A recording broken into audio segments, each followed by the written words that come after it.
যারা রসুলকে ওলি মেনেছে, যারা আল্লাহর ওলিকে ওলি মেনেছে, সেই জন্য আমরা যারা আহলে সুন্নাত ওয়াল জামাত, আমরা নারায়ে তাকবীর বলে স্টপ হয়ে যাই না। আমরা বলি আল্লাহু আকবার লাগবে, এরপর আমরা নারায়ে রিসালাত বলি। কেন? আমরা নবীকেও ওলি হিসেবে মেনে নিয়েছি। আমরা নারায়ে রিসালাত বলে শেষ করি নাই, আমরা নারায়ে বেলায়েত বলি। কেন? আমরা ওলিকেও বাদ দিতে পারি নাই।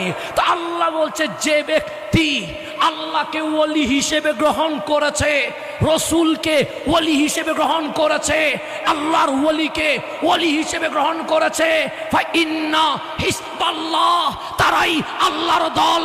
আল্লাহ বলে যারা মাজার ভাঙে তারা আল্লাহর দল নয়, যারা নবীর শানে বেয়াদবি করে তারা আল্লাহর দল নয়, যারা রসুলের শানে বেয়াদবি করে তারা আল্লাহর ওলি নয়, যারা শাহ জালাল, শাহ পরান, 360 বার আউলিয়া, বাহাউদ্দিন নকশবন্দি, মুজাদ্দিদে আল ফেসানি, শাহ এনায়েত পুরি, হাজা বাবা ফরিদপুরি, আল্লাহর ওলিকে যারা মেনে নিয়েছে, আল্লাহ বলে তারাই আমার দল।